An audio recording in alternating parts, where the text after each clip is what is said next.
Ok, 5, 4, 3, 2, 1. Pues tengan ustedes muy buenos días. Ahora estoy haciendo la prueba con el siguiente aparato. Estamos nuevamente con el Pocket 2. Perdón si estoy haciendo algunos ajustes de la altura, porque ahorita estoy utilizando el stick de extensión. Este es bastante bueno, tiene bastante rango de amplitud, es sumamente ligero y tiene además el control remoto, nada más que no lo había acabado de ajustar y ahorita ya lo tenemos, ahora sí aparentemente ajustado. El otro punto que también estoy probando es el micrófono inalámbrico. Este micrófono inalámbrico lo que nos permitiría es que en un momento determinado yo pudiera alejar bastante la cámara y que el sonido no se perdiera prácticamente nada. Es la primera vez que lo estoy probando, aún no estoy completamente seguro del rango de amplitud que llega a tener, pero por lo que he alcanzado más o menos a revisar en algunos de los tutoriales, parece ser que sí es bastante más que amplio. Yo pensaría que incluso sobrepasa los 15 metros, posiblemente incluso hasta me esté quedando corto en la apreciación, y pues ya tendré la oportunidad de hacer la prueba más adelante. Lo otro que también estamos probando ahorita es pues que funcione y reaccionen todos los controles del stick, que ya los tienen integrados directamente para el funcionamiento de la cámara. A la cámara además le estoy agregando un lente de densidad neutra para que ahorita que tenemos los rayos del sol bastante más que amplios, y ahorita sí se ve que va a ser bastante calorcito, aunque ya estoy distinguiendo también una parte del friecito que suele sentirse ahorita en las mañanas, no como otros días, pero sí se siente el contraste de que en la espalda ahorita traigo directamente los rayos del sol, pero el airecito sí se siente como que medio muerto. También la otra comprobación es el hecho de que ahorita estoy grabando única y exclusivamente al rango de HD, es decir, a 1080 cuadros de velocidad, porque la prueba anterior la hice en 4K. La calidad de la imagen es bastante más que aceptable, pero sí me llamó la atención. Parece que no es tanto un problema de la cámara como de que la tarjeta de memoria que estoy utilizando ahorita es una memoria sacada de otra cámara de rango y velocidades anteriores, de generaciones anteriores, y es además de solo 64 gigas de capacidad. Lo que me llamó la atención es que, sobre todo para la parte final de la prueba anterior que hice, de repente se me apagaba la cámara sola. Y no que se apagara la cámara, sino que dejaba de grabar. Entonces sí me llamó bastante la atención, porque me lo hizo 3 ocasiones. Sí logré darle continuidad, aparte del proceso de la explicación, pero por alguna razón, como que el penúltimo video que dejé grabado, por alguna razón ese sí no alcanzó a registrarlo, y al momento de pasar, el archivo sí existía y no era un archivo demasiado pequeño, tenía alrededor de 750 gigas 750 megas de grabación, pero por alguna razón no lo quiso leer. Ya al pasarlo a la computadora, los otros se leyeron perfecto y ese no. Por eso la explicación que di hace un par de días se quedó bastante corta y mutilada. No solo es que la tuve que acortar, y hay una sección que pues ya no se pudo reponer porque no hubo manera de tratar de convertirlo, porque no se grabó bien al momento de pasar a la tarjeta de memoria. Entonces sí me llamó bastante la atención, porque sí alcancé a distinguir que por aquí había un letrerito, pero pues por la misma razón de que la cámara es muy pequeñita, la pantalla es muy pequeñita, y a la distancia, pues de repente así como que hay un letrerito, pero en lo que trato más o menos de ajustarme y verlo, pues resulta que el letrero ya había desaparecido, y más o menos lo que medio alcancé a entender que decía él mismo era algo así como que la velocidad de la tarjeta es demasiado lenta. Y efectivamente hay que recordar que no solo es que tenga la capacidad suficiente para que contenga la totalidad de tu información, sino que la velocidad de registro, cuando la cámara tiene muy alta velocidad de grabación, la velocidad de registro rebasa la capacidad de guardar la información misma por parte de la tarjeta. Y esto fue lo que terminó provocando que no se hiciera el registro adecuado, sobre todo porque estaba grabando a 4K. Entonces, ahorita por eso estoy haciendo la prueba únicamente en 1080 para ver si se registra por completo. Pero obviamente voy a tener que dejar que pase el tiempo para comprobar si esto funciona de manera eficiente. Y bueno, eso es en la parte técnica, el estar haciendo la prueba. También para poder hacer el control de los tonos, de los colores, y para eso pues ahorita sí le he puesto, decía, este lente de densidad neutra. Es de los más amplios, o de los que yo tengo, es el más amplio, es de 64, y por lo menos en lo que yo alcanzo a ver aquí en la pantalla sí me está dando tonos bastante buenos y agradables, pero a final de cuentas la intención no es solo que se vea aquí en directo, sino que esto se vea reflejado cuando uno quiera hacer el proceso de edición y corrección de color. Entonces ya lo veré en su momento. El otro punto sobre el que también quiero abundar un poco, voy a darle un poquito más de extensión al stick. El otro punto sobre el que también quiero abundar un poquito hoy es que ayer que hice el comentario de que pues ya era prácticamente seguro que Joe Biden, candidato demócrata a la presidencia de los Estados Unidos, había ya ganado la presidencia, pues acabo de confirmar una vez que regresé a la casa, que ya nos acomodamos para terminar de trabajar el día de ayer, sábado 7, y pues de repente me cayó la nota que estaba ya casi listo para dar su discurso de la victoria del candidato Biden junto con Kamala.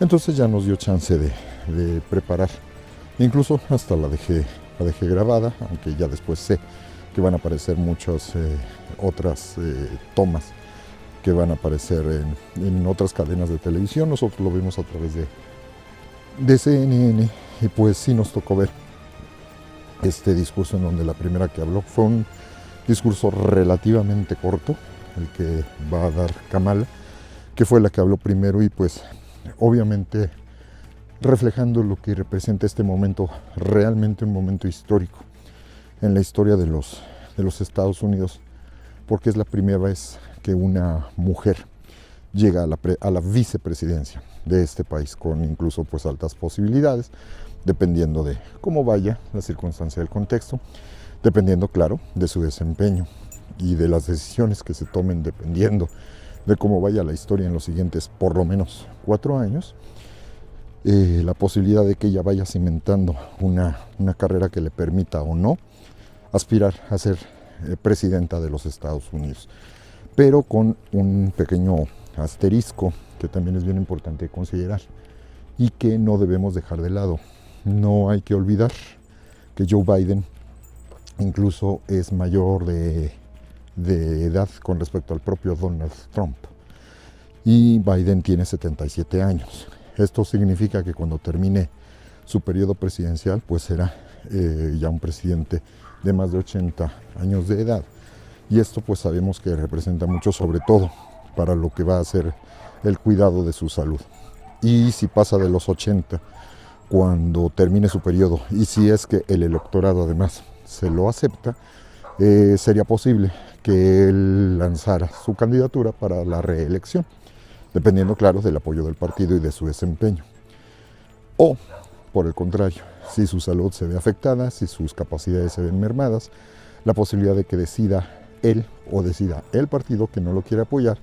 Y aquí, nuevamente, dependiendo del desempeño que haya demostrado Kamala Harris, la posibilidad de que ella pudiera ser la siguiente candidata a la presidencia de los Estados Unidos. Y nuevamente, insistiendo en esta parte, dependiendo de su desempeño y ahora cómo se lo tome y cómo se lo acepte o no el electorado estadounidense, que pudiera ser la primera presidenta mujer de la historia de los Estados Unidos. Otra posibilidad es que algo le pasara, ¿no? Y esa era la burla que siempre tenía Barack Obama con respecto a Joe Biden, porque Obama siempre son grandes amigos y siempre llevaron una relación extraordinaria de atención, de respeto, de cariño y de broma, también muy claramente marcada.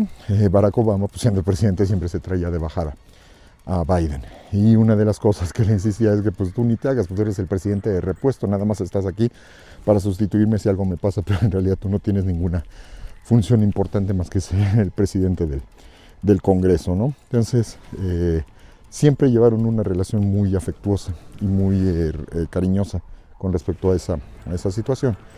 Y pues ahora que él ya es el presidente de los Estados Unidos, hay que tomar en consideración que ahora está del otro lado, ¿no? Y la que ahora fungiría como la presidenta de repuesto sería Kamala Harris. La diferencia es que la edad que tenía Barack Obama pues era mucho menor en comparación con la que tiene actualmente Joe Biden. Y esta circunstancia ya comenzó a prestarse a una serie de especulaciones que incluso algunas bastante más que irreflexivas y brutas. Ayer me mostró Mercedes una de las primeras que le tocó comenzar a ver en Facebook, que remitía además a un video en YouTube al que pues no le encontrábamos al principio incluso como que mucho sentido, en donde se llega a afirmar que Biden supuestamente ni siquiera va a llegar a tomar posesión de la presidencia porque le van a aplicar, ahí no entendimos bien a lo que se refería.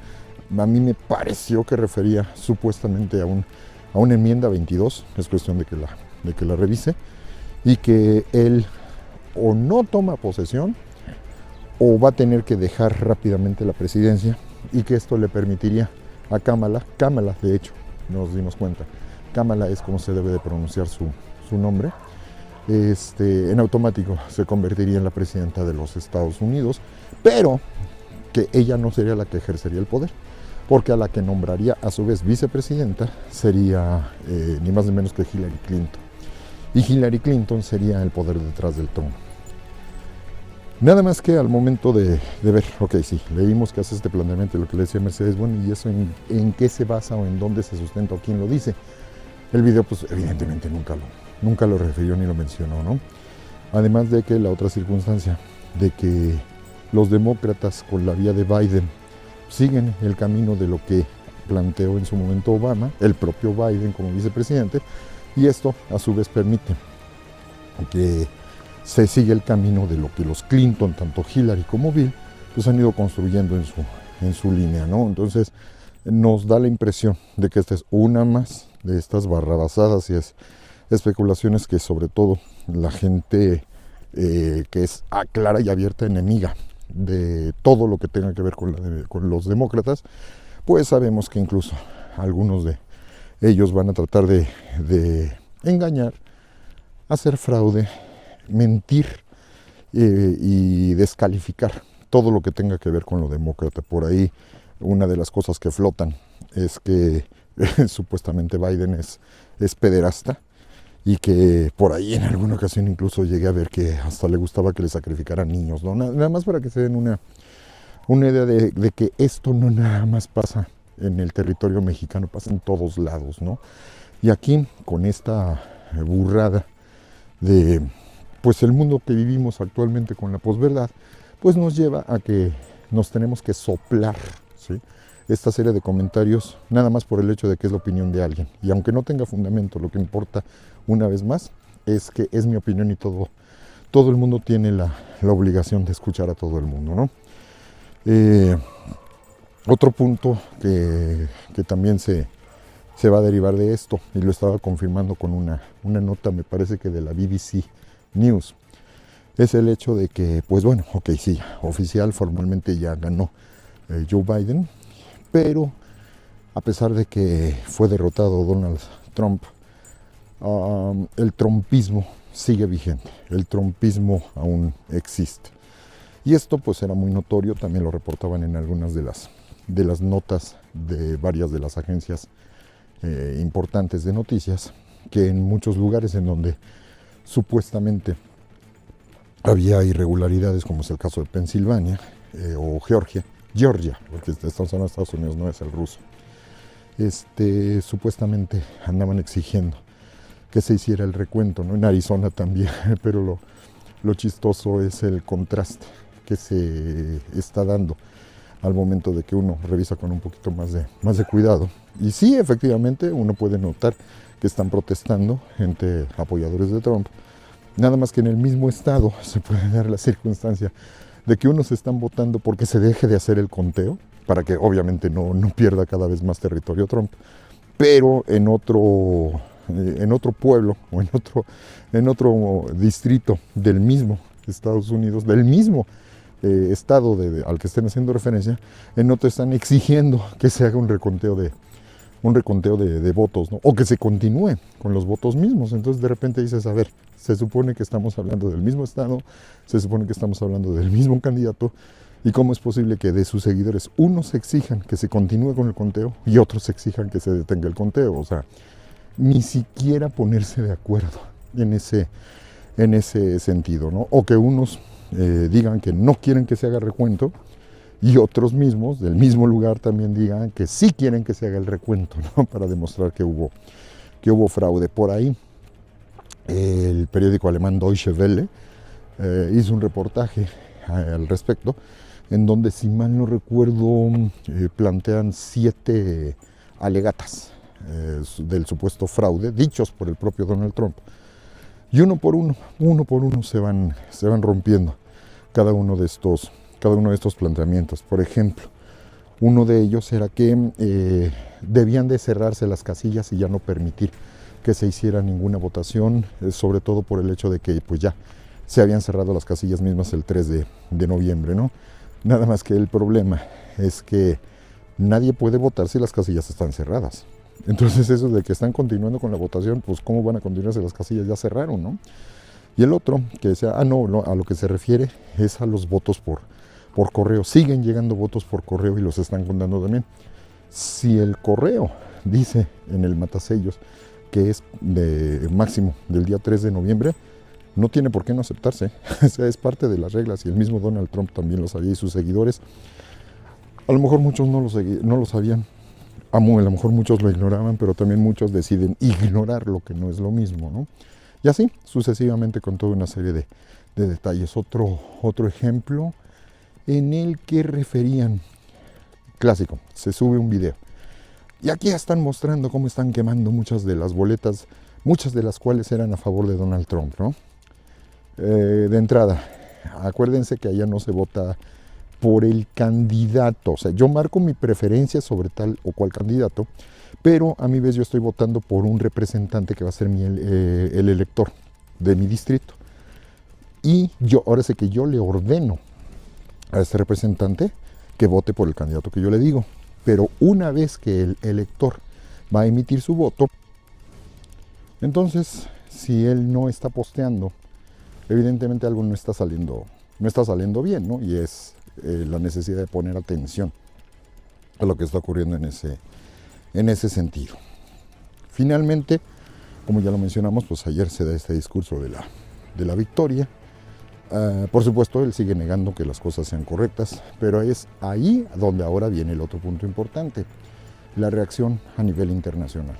Y en esta reacción internacional resulta que ya se han manifestado por distintos medios personajes de la política de la política internacional más importante, como va a ser el caso de Trudeau, como va a ser el caso de Macron, presidente de Francia, Trudeau, el caso de primer ministro de Canadá, Angela Merkel, en su calidad de canciller de Alemania, y que pues manifiestan su beneplácito por el triunfo de este, ¿no? Y así se dejan venir una gran cantidad también de líderes latinoamericanos, pero lo que llama la atención es quienes no lo felicitan o no se manifiestan en lo absoluto en ese sentido. Y por lo menos hasta ahorita, domingo 8 de noviembre, no se habían manifestado, ahorita todavía en la mañana, no se había manifestado Jair Bolsonaro de Brasil, no se ha manifestado Vladimir Putin, no se ha manifestado Andrés Manuel López Obrador. Por allí el que medio llegó a publicar algo al respecto fue el canciller Marcelo Ebrard, que además pues sabemos que sí, es un político que ya tiene un rato de una trayectoria amplia, en los últimos 20 años claramente estando en el nivel más alto de la política. Marcelo Ebrard ha tenido una trayectoria en la que él inició originalmente con el PRI, que después se fue bandeando hasta terminar cayendo en el PRD y finalmente pues quedando en las huestes de Morena, ¿no? Y que actualmente pues por una serie de acuerdos logrados con el señor presidente llegó a ser nombrado secretario de Relaciones Exteriores cuando pues él no tiene trayectoria que tenga que ver con el ámbito de la diplomacia. Pero bueno, es otro de los ejemplos de cómo la política, no solo de Morena, sino en lo general en México, no tiende a hacerse eco de los reales especialistas o los que tengan una trayectoria realmente marcada en ciertas áreas. El chiste es que él pues va a tomar el lugar de ser el prudente en aquel marco de inestabilidad de definición política. Y pues acorde a lo que dicen las reglas de la diplomacia, ¿no? Pues tenemos que manifestarnos tarde o temprano, sobre todo si se ve que esto es legal y ya es un triunfo declarado formalmente. Y él pues va a tener que hacerle el comentario al señor presidente de que hay que tomar alguna postura. Y como ya sabemos, el señor presidente decide que no es prudente hacerlo. ¿Por qué? Porque hay una serie de discusiones legales que se tienen que aclarar de manera definitiva y hasta que no se aclare toda la situación legal, él no se va a manifestar a favor de Joe Biden o en contra de Donald Trump. Acuérdense que en este caso el no manifestarse a favor de Trump, para Trump es estar en su contra.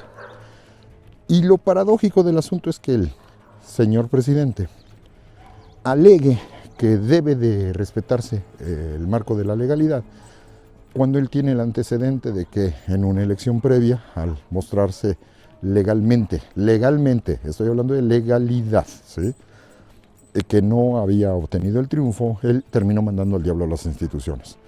Y cuando la misma institución le termina dando el triunfo a él mismo, reconoce en automático lo bien que funcionan las instituciones electorales, ¿no?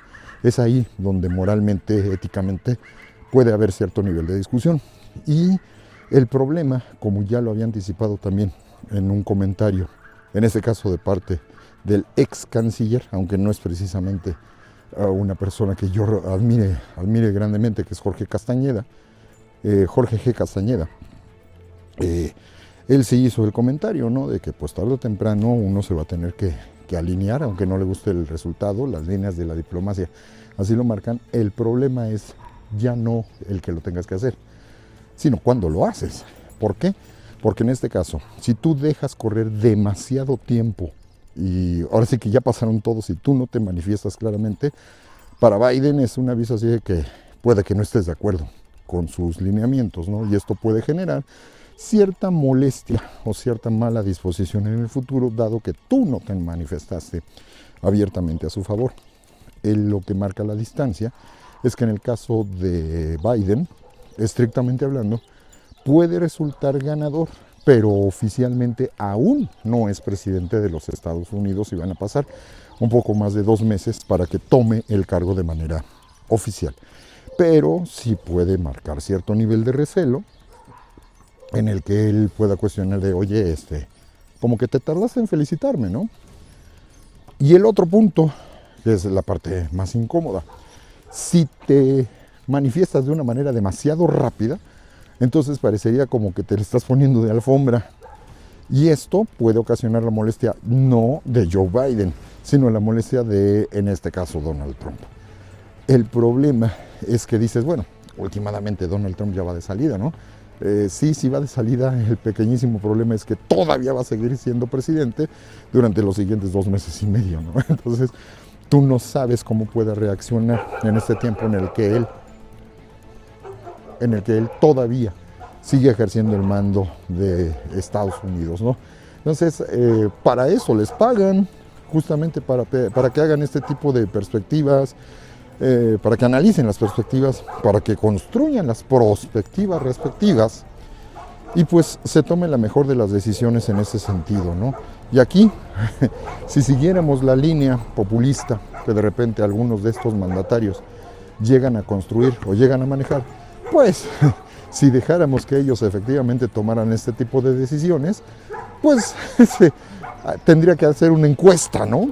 Para un sondeo, para preguntarle al pueblo si quieren que reconozca o no a Joe Biden. No, señor, aquí es donde queda perfectamente claro las malas decisiones construidas en ese plano y que nos permiten saber que si los políticos están ahí es justamente porque se les escogió, porque se supone que ellos saben, porque se supone que ellos conocen más de esto, y lo que yo espero es que tomen las decisiones más adecuadas para el mejor desempeño de mi patria, el mejor desempeño de mi país.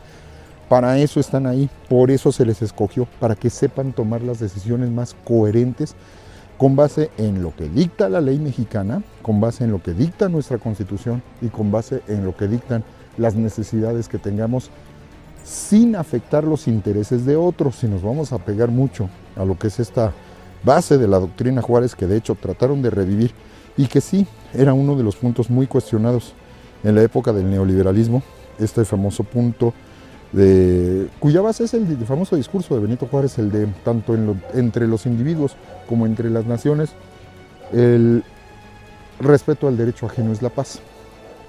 Que algunos políticos contemporáneos que dicen admirarlo mucho ni siquiera son capaces de refrasear de manera adecuada.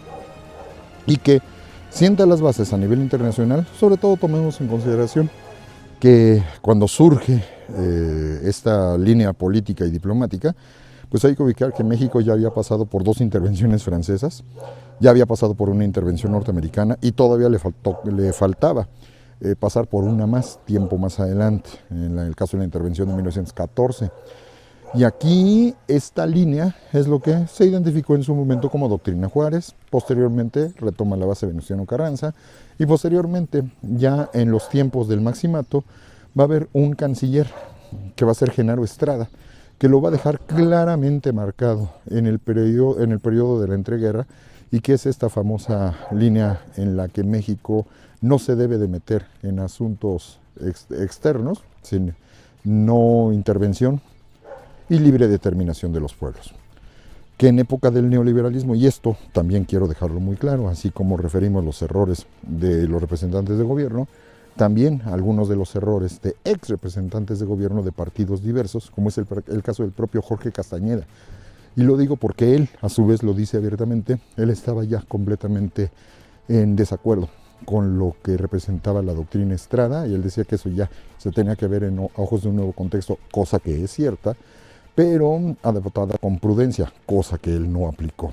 Hay que recordar que Jorge Castañeda también en algún momento demostró una línea de abyección brutal sobre los Estados Unidos, cosa que pues evidentemente hizo que las líneas de la tradición política y diplomática de México para los difíciles tiempos de Vicente Fox a nivel internacional, después de los famosos ataques del 11 de septiembre en la ciudad de Nueva York, pues él dijera en una comparecencia ante el Senado, y ahora sí que ahí está los videos que no nos dejarán mentir, y además una caricatura que quedó como testimonio, creo que es de Elio Flores, una caricatura genial que le permitió, es de Elio Flores o Naranjo, para no dejar fuera a los dos posibles autores de esta caricatura, una caricatura que se titula Niño Héroe, en donde vemos cómo, ustedes saben lo que representan los niños héroes para la historia de México, nada más que este niño héroe es el propio Jorge Castañeda, que se está arrojando desde lo alto, envuelto en la bandera.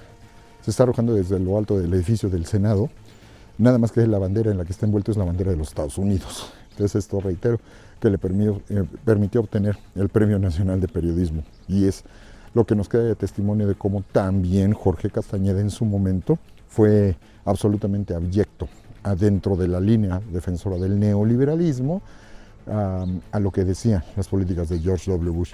Y las formas tan polémicas en las que él termina tomando estas decisiones, pues terminan llevando finalmente, después de que además se agravó el conflicto de las relaciones exteriores con Cuba, termina llevando a que sea removido de su cargo como secretario de Relaciones Exteriores.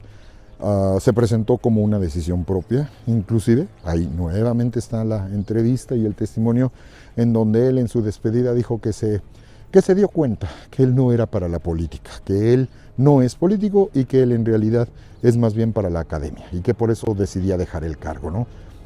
Ese es Castañeda, para que también nos lo llevemos con cuidado en algunas de sus cosas.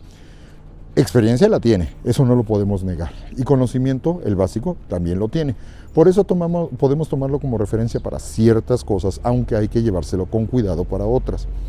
Y por eso, en la experiencia que él aprendió a manejar, él insistía mucho sobre este punto de que hay que tener mucho cuidado con el manejo de los tiempos. Si apoyamos demasiado rápido a Biden y provocamos que se enoje Trump, puede haber consecuencias para acá.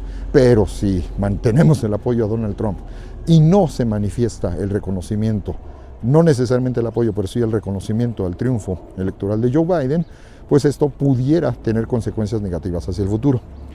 Y quiero cerrar esta parte de la reflexión con dos pares de consecuencias que también se llegaron a presentar en este sentido y que mucha gente no notó. Y esto es parte de lo que nosotros le insistimos mucho a los alumnos, particularmente que toman el diplomado con Mercedes y conmigo en marketing político. Los 4 puntos a los que quiero hacer referencia es que hay otras cosas por las que también se termina votando indirectamente en distintos estados de los propios Estados Unidos, pero que pues van afectando lo que es los ajustes y los cambios políticos que se van a dar, sobre todo en el marco de la legalidad, en la que se tendrán que apoyar los futuros gobernadores, alcaldes o presidentes mismos de los Estados Unidos. Espero poderme acordar de los 4. El primero de ellos sería que en Oregón se terminaría aceptando el paso de una ley que despenaliza el tráfico de drogas, de drogas en pequeñas cantidades, o sea, básicamente drogas para consumo personal. Esto no significa que se esté legalizando la droga, no. Simple y sencillamente ya no se podría meter a la cárcel cuando se detenga a una persona, no se le podría meter a la cárcel acusándola de posesión, por el hecho de que si es posesión para consumo personal, pues tienes derecho a hacerlo, ¿no? Entonces ese es un paso que se da en la situación de Oregón. A nivel general, otro paso muy importante va a ser que se va a nombrar a la primera senadora que es transexual. Es la primera representante que se va a tener en ese sentido en el Senado de los Estados Unidos. Se acepta, no estoy seguro si este representante o es senador, al primer representante como tal, que es negro, de ascendencia negra, latina y además abiertamente gay. Ese es otro de los puntos, en el caso del avance de la política de género. En el caso de Mississippi, se termina pasando una ley en la que se ordena que se debe de quitar la bandera confederada, que ustedes saben que todavía representa mucho del problema del racismo en los Estados Unidos. Se ordena que se quite de la bandera del estado de Mississippi el pequeño recuadrito que venía acompañado de la bandera confederada, de la famosa bandera del general Lee. Y esto pues nos permite entender que también es un avance y es un logro para los seguidores de la democracia abierta y los antiesclavistas y los incluyentes, etcétera, ¿no? Y el último punto, que sería en el caso de Nuevo México, es la primera vez que todos los representantes de este estado en el equivalente a la Cámara de Diputados de México, en la Cámara de Representantes, Es la primera vez que están tanto la senadora como la representante tienen personas completamente de todas las etnias que existen como minorías o que existían como minorías, ¿no? Ya, es decir, ya no habría blancos representando al estado de WASP, me refiero, representando al estado de Nuevo México. Y estos puntitos son también muy importantes de considerar, porque cuando nosotros queremos hacer el análisis del branding de político de un partido o de una persona en particular, pues hay que darnos cuenta de todo lo que le acompaña, y no es nada más la construcción de la imagen de un político individual, no es nada más que yo vaya a asesorar para que alguien obtenga la alcaldía o que alguien obtenga la gubernatura, sino son pequeños pasitos de pequeñas ofertas que se van sumando para que en un momento determinado los planteamientos políticos de un candidato puedan o no tener éxito, o que en algunas ocasiones a lo mejor el candidato no ganó, pero se logró posicionar algunos de sus planteamientos para que en el futuro pueda de ahí retomar y construir sobre los errores que además llegará a cometer el de oposición si es que nos terminó ganando. Esto es muy interesante porque algunos pueden decir, ay, fíjate, es que esto es una carrera de resistencia. Yo la pongo un poquito más complicada, no es una carrera de resistencia. Hay momentos que es de resistencia, pero hay otros momentos en los que tienes que aplicar velocidad, ¿sí? Y si no aplicas la velocidad y te estás reservando para el futuro, resulta que tu tiempo ya se pasó. Yo pondría, si hiciéramos esa misma analogía de los deportes olímpicos, yo pondría que esto es más bien una combinación de pentatlón con decatlón. Es decir, debo de tener todas las cualidades necesarias, no solo para ganar una carrera de velocidad o no solo para ganar una carrera de resistencia, sino tener la capacidad para, cuando sea necesario, aplicar la velocidad, cuando sea necesario, resistir, cuando sea necesario, lanzar una jabalina, cuando sea necesario, lanzar un disco, cuando sea necesario, saltar triple o saltar largo, o saber montar a caballo. O sea, eso es lo que tiene que saber hacer, poniendo en la analogía de la política, es lo que tiene que saber hacer un candidato. Va a haber ocasiones en donde yo voy a tener que satisfacer el discurso para enriquecer el oído de los blancos, porque tampoco puedo echármelos de enemigos a todos, ¿no? Y de allí la importancia que cuando se logra el cometido, aquello que se estaba buscando, no terminar nada más hablándole a mis electores, que fue el caso de lo que hizo Donald Trump. Cuando tomó posesión, él se dirigió única y exclusivamente a sus propios votantes. Y ayer, en el discurso de la victoria que escuchamos por parte de Joe Biden, creo que es muy notorio.